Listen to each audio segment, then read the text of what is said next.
All right, man. Well, Zach Meadows, man, I appreciate you hopping on the podcast. Of course. Thanks for having me. You came on my radar because of a festival you're going to be part of in November um, with Jason Eady in Edie Clarksdale, Fest. Mississippi. Yes, I've been calling it Eady Fest too. I know that's not the actual name of it way down in Mississippi, but I call it the It's Eady down in Fest also Mississippi. too. So All of our can't. friends are calling it the Edie Fest. Yeah. Okay, cool. I don't feel so bad then. Um, but yeah, so that's I'm looking forward to that. That's going to be a cool weekend to have Yeah. so many people in a town like that. That's a lot of history in that town and music. So Yeah, looking man. And forward to it. Jason, where I'm actually hitting the road with Jason here at the end of September for a handful of dates as well. So I'm really looking forward to that. Looking forward to getting to know him a little more. I hear so much about him. Him and I have only ever kind of met in passing. So yeah, I'm really looking forward to it. That's cool. You're basically you're based in Nashville these days, right? Yeah. I live out in Nashville, just outside the city, a little suburb. Um, Moved here about 2 years ago, and we've been planting our roots ever since. Got you. Where was where was home before Nashville? I used to live in Asheville, North Carolina, for like 2.5, 3 years almost. And prior to, I was in Orlando, Florida, born and raised. I got you. So definitely different cultures in each Two spot, very right? different cultures, yeah, and yeah, it's one of the reasons why I kind of left Orlando. I kind of got into the music scene right after I turned 21. Um, for a good few years, I just kind of played the Orlando market, probably 2, 3 years. And when I started to shift towards the songwriting direction, I'd been going to Asheville for years, family vacations, just solo trips. And their songwriter scene, at the time was the kind of everything that I was looking for, you know. And living out there is really kind of what shaped, my sound and the direction of music that I wanted to head in. Um, yeah, and then at the end of the day, we decided to make the move to Nashville. What is the I'm in West Tennessee. Tabo there's Yeah. in the DFW. What is the Asheville, North Carolina scene like? What It's made so you it, drew to you? it's so eclectic, man. There's so many different kinds of music. The singer songwriter folk thing, definitely kind of for me took the spotlight. But there's all kinds of stuff. There's a good rap scene. There's a jam band scene, a great bluegrass scene, country. There's a even keel mix of all kinds of stuff, man. That's And cool. that's really what drew me to it. Honestly, is the variety of music, variety of art. Yeah. Yeah, that's cool. Especially I mean, that's a relatively small market. So Yeah, that's yeah. It's still like it's such a small town. Even comparatively to Orlando, I definitely moved to a smaller town. Um, but yeah, man, it's the culture was so much. I felt that it was so much richer in Asheville than it was in Orlando, at least for original music. hmm, that's that's cool. Uh, Tabo, you got one? I got a few actually. Okay. Yeah, thanks for asking. Zach, good to meet you, man. Thanks for Likewise, yeah. joining us. Um, tell me a little bit about how long have you been in Nashville, and then how did you kind of formulate your support team? So I've been in Nashville. It was officially 2 years. This month, August 13th, was our official move-in date. Um, And I had been coming back and forth to Nashville years prior, for a writers round here and there, and never really picked up any traction. I met, who you might know, Mr. Gabe Lee, while Hmm. he was on tour out in um, Asheville, North Carolina. He was on the road with Molly Tuttle for a handful of dates, and I went out to his show, introduced myself, said I'm a big fan of your music. and that was that. And I, I followed him around to a couple other shows just as a fan. And I guess over time he took a liking to me. I like to think. And yeah, he, just kind of kept in touch over the months. We saw him out, my wife and I, we saw him out in Philadelphia back in early 22, when he was opening up for Brent Cobb. Um, you know, and kind of posed the question like, hey, like as a songwriter, what direction should I head in the industry, And he's like, well, if you want to be a songwriter, man, you ought to move to Nashville. And we checked out Austin, Texas. We thought about, what it would be like in other cities, which city would make the most sense for us. And we ended up on Nashville, came in the summer of 22, signed a lease, and a couple months later we were here full time. And having him kind of integrate me into his community and the music scene made all the difference for us. The first couple months we were in Nashville, like it definitely didn't feel like home. We were very anxious. It's kind of starting fresh, both my wife and I. And I was, out almost every single night trying to make friends and network and just find anybody who would, let me play. And a big part of that was when Mr. Gabe Lee, he brought us out to Brown's Diner one Christmas. He does his Gabe Lee and Friends, holy honky tonk stuff every year. And he let me come up and play a couple songs. And a month later, I was working with Torres Music Group and have been steadily, putting music out ever since. Fantastic. Yeah, that's great. Um, I know Gabe and Alex produced on this last album. Was that a pretty easy decision for you, or Oh, how did you yeah, get it there? was one of the easiest decisions I'd ever made. I mean, at the time, I don't like to make it apparent, but like I knew that those guys were the people that I wanted to work with at the end of the day, you know. Um, that for me, that Farmland record, Gabe's debut. Um, I started listening to that like in the first couple months that I had moved to Asheville, and it really became like such an inspiration to me musically. Um, it was so minimalistic and stripped down, but so deeply emotional and personal, and the stories were so captivating. It was a huge. It was a very foundational record to the direction I wanted to head in. So I knew from right out the gate, meeting them, meeting Alex in person, getting to talk to them in New York and Philly, all over the place. I kind of followed them around for a while just as a fan. And Nice. yeah, I knew that was the crew that I wanted to work with. I knew that they were meant for me. So Cool. It's with Gabe. I saw Gabe open up for American Aquarium in Memphis. I wasn't familiar with Gabe at all at that point in time, but a story I like to share with anybody. Or well, I guess one thing, man. It seems like in Nashville, like Gabe has a. I mean, I know Gabe is a Nashville guy through and through. yeah, Um, born and raised. Right, and he has those connections, and not well. Connections is not the word I'm looking for, which I know he has those too. But outside of Nashville, he might not get the recognition that he deserves. But within the town and the folks in the business, he seems to be one of those guys that they all have great things to say. Everybody praises Gabe within the network, if that makes sense. And I didn't know that Anybody, till yeah, later. anybody who knows Gabe or has ever met Gabe will say the same thing. He's so incredibly down to earth and one of the nicest guys you will ever meet. And he's an incredible talent. His ability to tell stories.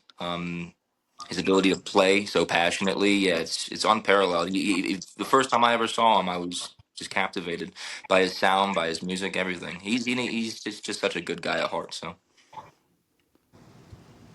He really seemed like it. The story that I like to tell, like I said, I didn't know him before that show. But with him with American Aquarium was a pretty good pairing between with Yeah. those two. That was a good show. But after he was at the merch booth, shaking hands and selling stuff and whatever. And I went and just bought a vinyl, and he was off kind of talking to folks, and his wife, I believe it was, or his girlfriend, or Reagan, she yeah, his fiance. They're getting married soon. Yeah. she grabbed him. She's like, "Hey, he bought a vinyl. Come sign it." So he comes over. He's like, he signed it, and the stuff that just people that go to shows. I assume that other folks are like me. They don't think about this, but at the time, Gabe said, "You just pay for our gas to the Little Rock show. Appreciate it," and shook my hand, and Yeah, man. you know what I Uh, mean. And he never takes it for granted. Like every support from anywhere, it makes a difference in this industry. In a world where it feels like you're singing to folks who aren't paying attention half the time. Having somebody come up and buy a vinyl or a T-shirt or whatever it is, and then coming up and shaking your hand and tell you, hey, I'm a fan. It makes a world of difference to us as artists, songwriters. So yeah, he gets it.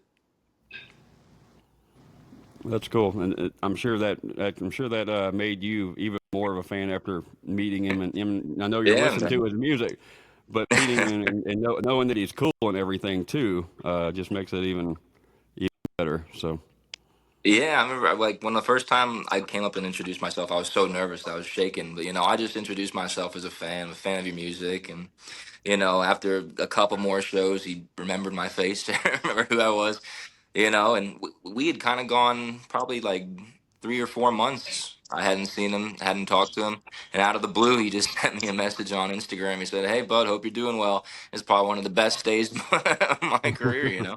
I was so excited that he took the time to reach out to me. You know, he's just a good guy, man. got you, Tabo. Cool, Zach. This question's it's not as complicated as it sounds, but you just got to bear with me. We call it the pie For sure. question. So, what I would like you to do is divide up the pie into four pieces. So you've got songwriting, you've got recording, you've got performing, and then you've got the business side. Yeah. In terms of kind of how you prioritize those four pieces, so if you had to 100%, you had to divide it up each piece. Sorry, it's not a lot of math, but a little bit of math. I'm curious in terms of importance, where do you view each of those areas? I mean, I think they're all equally important in their own ways. I don't know. I mean, you could have some of the best songs in the world, and if you can't get out there and perform, it is hard to put yourself out there. If you don't have the business side down of things, it's going to be hard to network your way through the industry because, unfortunately, like in the world of music that we live in, you have to play the game. It's just part of the job. I think they all serve a very important purpose in the world of music and in their own right. I wouldn't say one is more important than the other. I just say some people tend to be a little better at each individual. You'll find different artists who just have a knack for this or that. For me, I was always, you know, into the live performance before anything else. I always loved singing and getting out and playing in front of people. I got my start doing cover gigs in Orlando all the time. Um, and as I started to kind of dive more into the songwriting scene and the songwriting culture, that kind of became the forefront of what I wanted to pursue. And then being here, the business side of things started to come into play more. And I've learned a lot in the 2 years that we've been here from Gabe, from Alex, from Emily. Um, and yeah, it's from one thing I've discovered, it's all you're all constantly learning. It's a learning process every step of the way. Sure. So Makes sense. From a songwriting perspective, at least going through. So I'd heard two of your songs prior to finding out that you were going to be on the show, and I took a little bit deeper dive and then listened to your new stuff today, which I think is awesome. Super, thank super you. excited to give it additional listens. Yeah, But that man. being said, from a songwriting standpoint, how intimidating is it being in Nashville with all those amazing talented songwriters and going, you know what, I'm gonna go cut my own stuff. When we first moved here, like I, yeah, I was getting up and sweating and shaking at open mic nights. It was extremely intimidating. But I think just getting out and you continue to put yourself out there, you get used to it. Um, and yeah, there's a lot of pressure that comes with it. But like, it's at the end of the day, like that's just kind of the job you sign up for. I think um, it's yeah. I don't.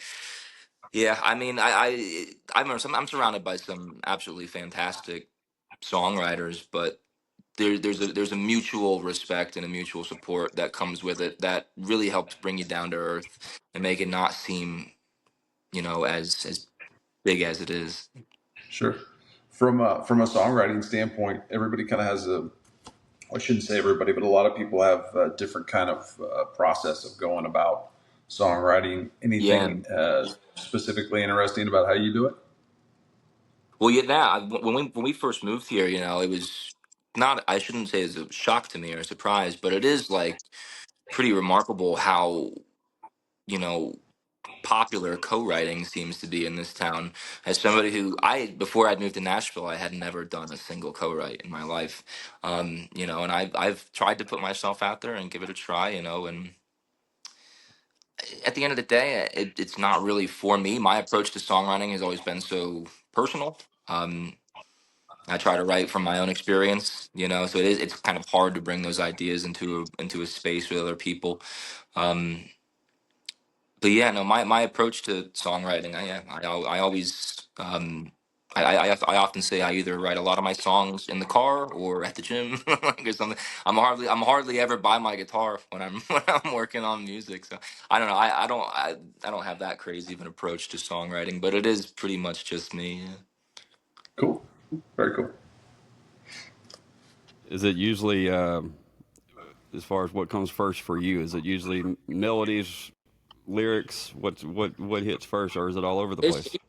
it's pretty much always the music first.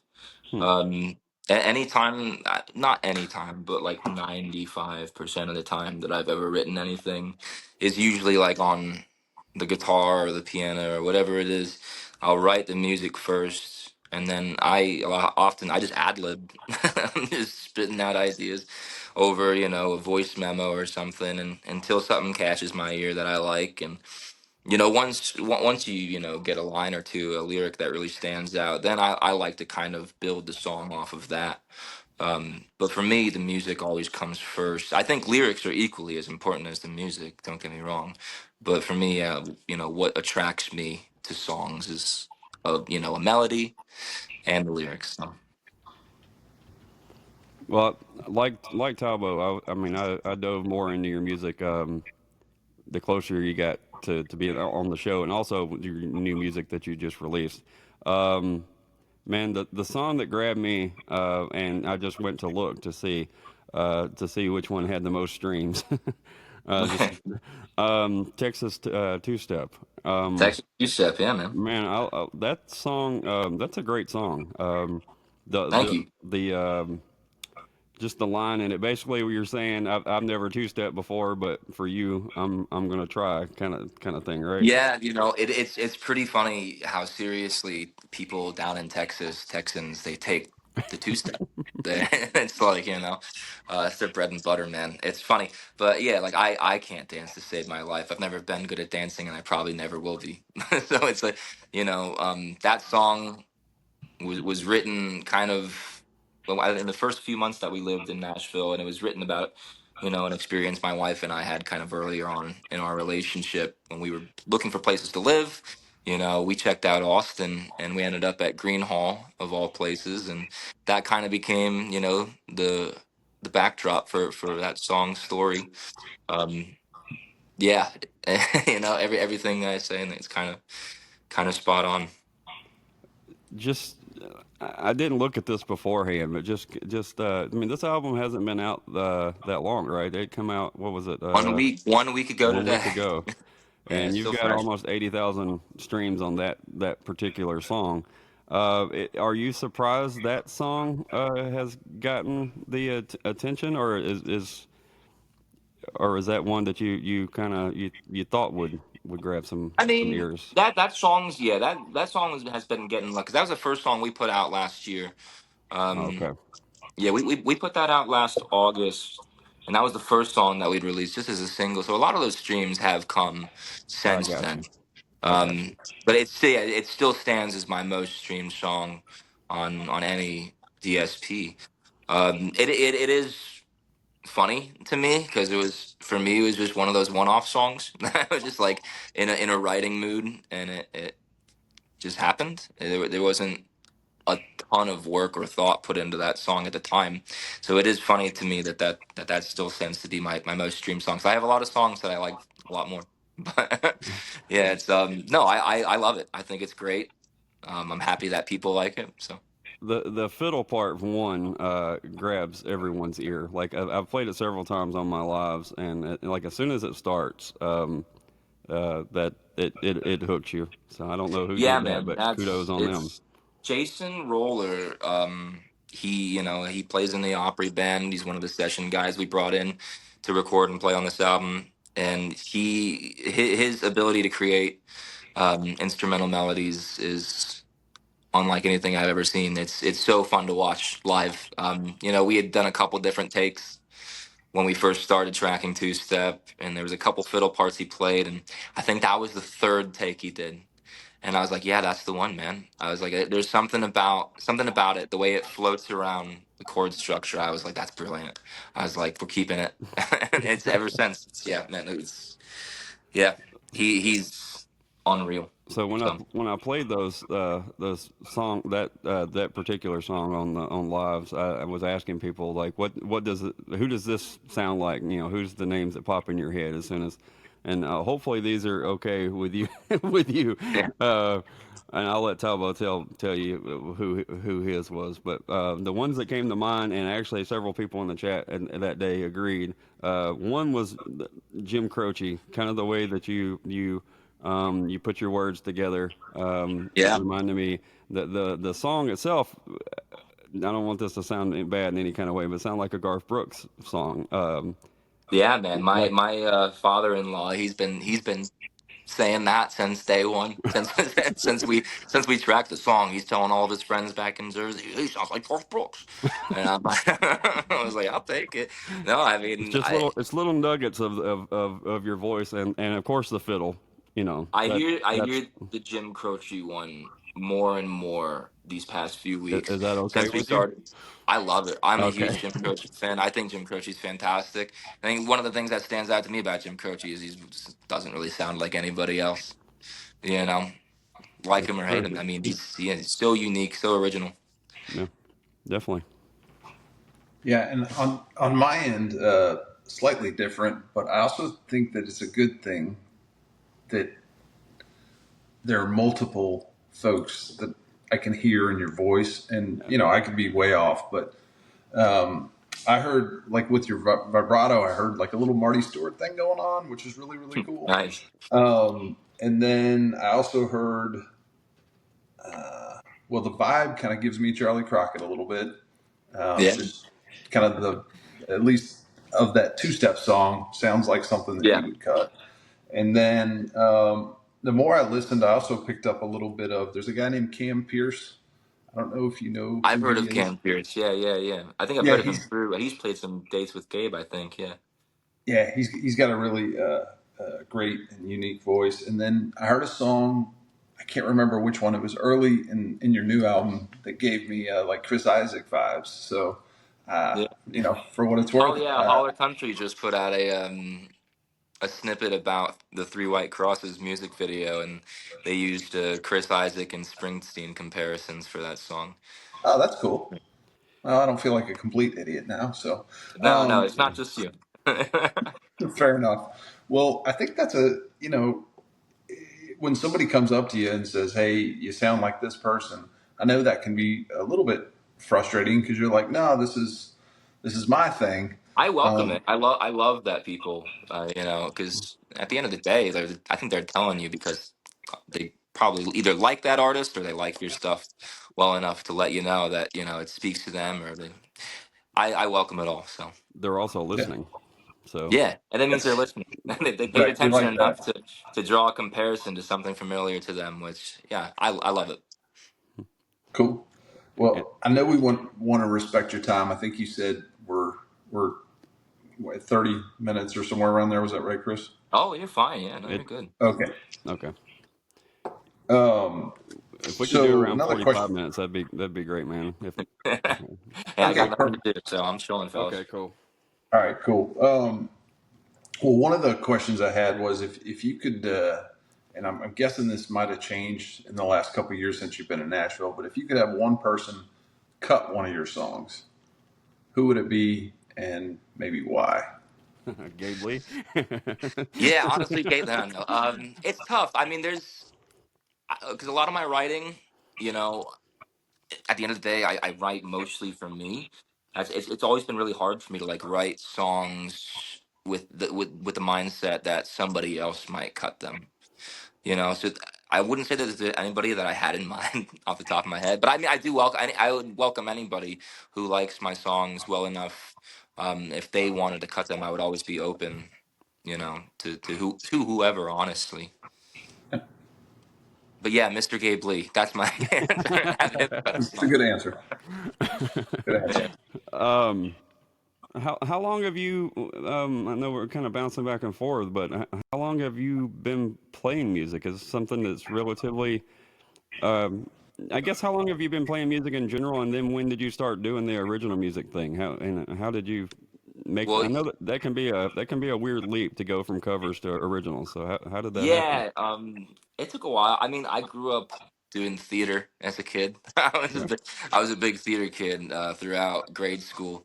Um, and once I kind of got into high school after freshman year, I started transitioning into just like the solo performance stuff. And at the time, I was still singing along to karaoke tracks. I grew up playing piano, but it wasn't a skill that I came by naturally playing and singing at the same time. That took me quite quite some time to like finally get a hold on it.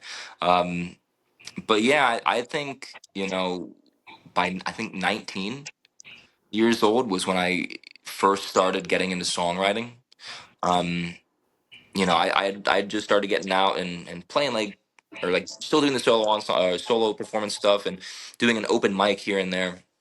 And I think that was at the age when I first kind of saw somebody else do like original music, somebody like just local around Hmm. town, and it was like, oh, like why don't I give it a try? If they're doing it, why not me? And yeah, I wrote some really bad songs to get started. And all my stuff was on the keyboard at the time. I didn't pick up the guitar until almost 20 years old. Um, and so 21, 22, 23, I started transitioning out of the keyboard pop songs that I was kind of writing at the time, more into the singer-songwriter, Appalachian folk country stuff that you kind of hear now in my music. And yeah, it's just been it's a constant evolving process from playing 3 hour, 4 hour cover gigs in Orlando, sometimes 2 or 3 times a day, to, trying to make your original music the focal point of what you're doing. And, I didn't really start to do that until I had moved to North Carolina. What was some of the Zach Meadows cover songs you were doing in In Orlando? Orlando, Yeah. I was singing America's Top 40, man. I had like 4 or 5 Ed Sheeran songs in my Gotcha. cover list. I had James Arthur, Maroon 5, all the that's it's so commercialized down there. Like you have to know. You gotta Must have. know Valerie, Amy Winehouse. You gotta know Wonderwall. And so you gotta know Wagon Wheel, and you gotta play it whether you like it or not. Because I don't know, there were so many times in my cover gigs where like I would get you'd have the bar staff or whoever the booking person is come up and be like, "Can you play something more upbeat?" I'm like, Right. "I guess I'll try." So I really had to kind of change my set list a handful of times when I first started getting going in the cover gig scene to satisfy what people wanted to hear. But yeah, that kind of fell off when I moved to North Carolina because people want to hear what you're doing. That's cool. Yeah, that's a cool thing. When you were listening to those I know I'm sure your music is all over the place of what you actually listen to. But what about the Appalachian music that you were listening to and the folks you were going to see? I know you mentioned, Gabe's not necessarily the Appalachian, Yeah. but still he's not top 40. But who are some folks like in that vein of music that you were digging on back then? One of the artists that I really got into when I first moved to the Carolinas is an artist I think he's out of Asheville actually.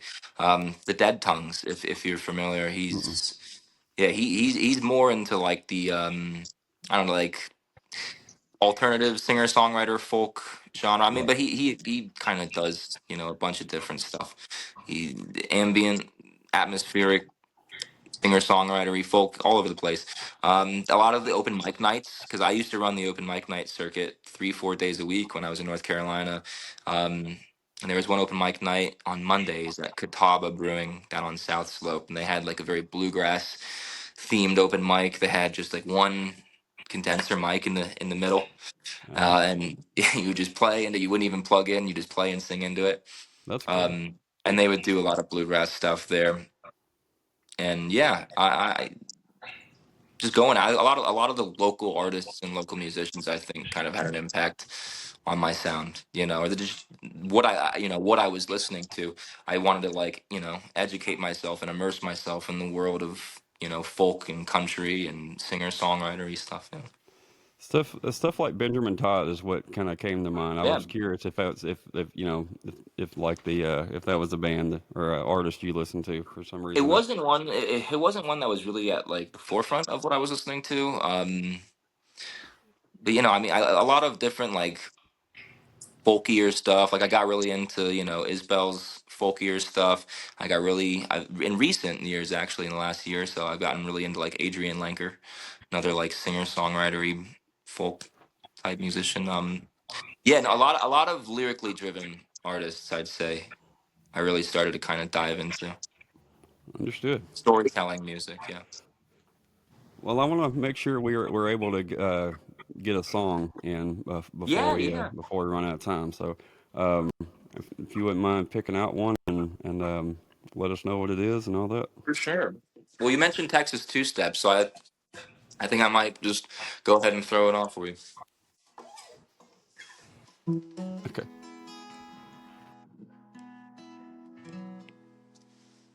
How does that sound? Can you hear the guitar all right?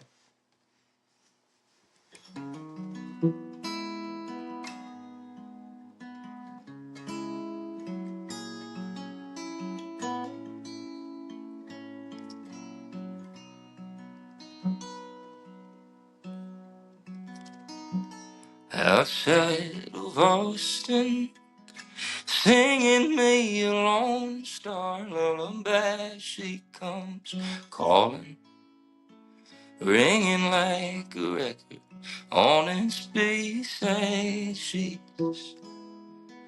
buzzing off these neon-covered walls, taking honest chance. It's only one dance after all.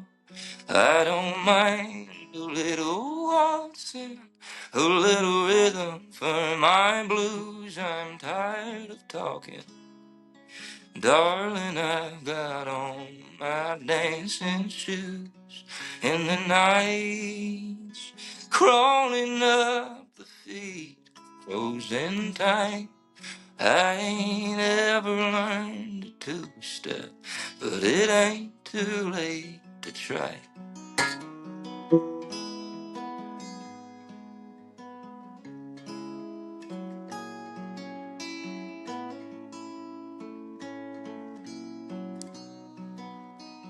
And I swear to last call, when I heard the universal sound, I got to moving like my youth was running out on me.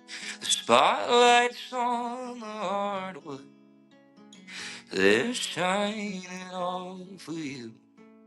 Like what you gotta lose.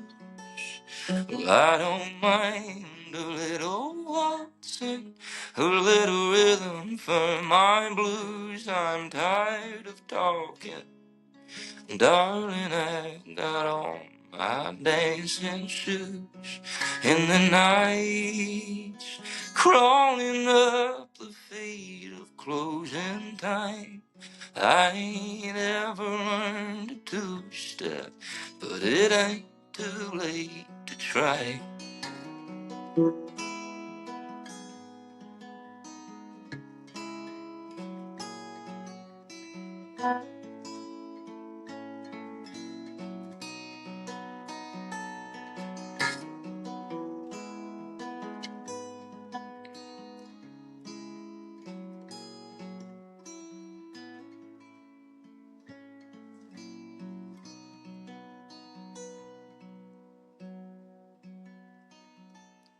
I don't mind a little waltzing, a little rhythm for my blues. I'm tired of talking.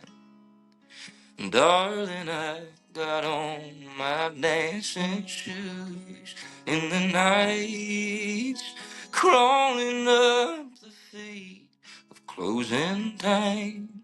I ain't ever learned a two-step, but it ain't too late to try.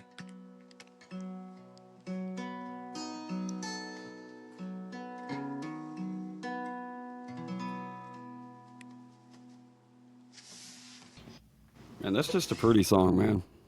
It's Thanks, just man. yeah. Um, Thank you.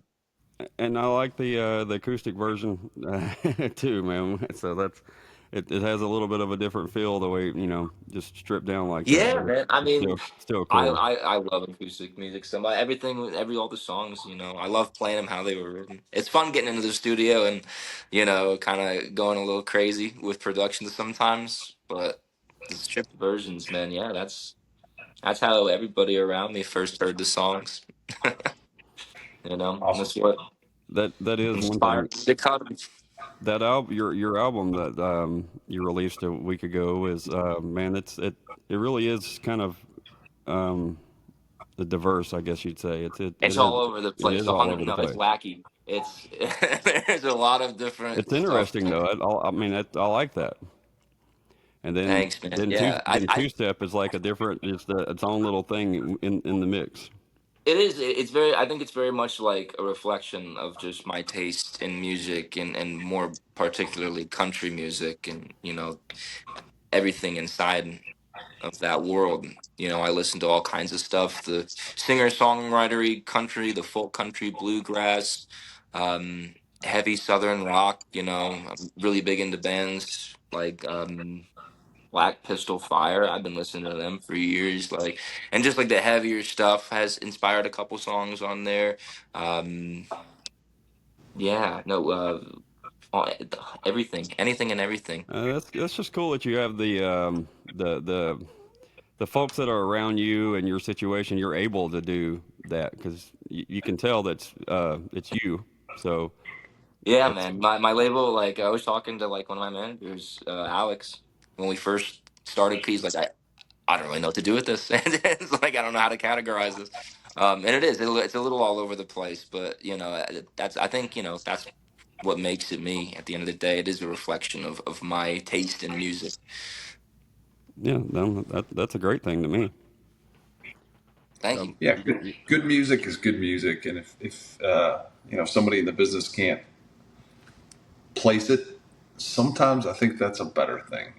And it doesn't Yeah, feel that way sometimes. you'll just he's be super on board now, so I finally convinced him. But yeah, no, it is. Yeah, you'll just it's be funny. Americana if they don't know where to put you. It'll be all Americana, right? Yeah, man, I love. Yeah.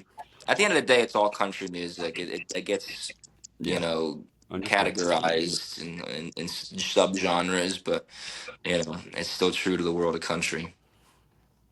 Cowboy, you got I, one I more did for us? have yeah, I had a follow up, at least one or two part question.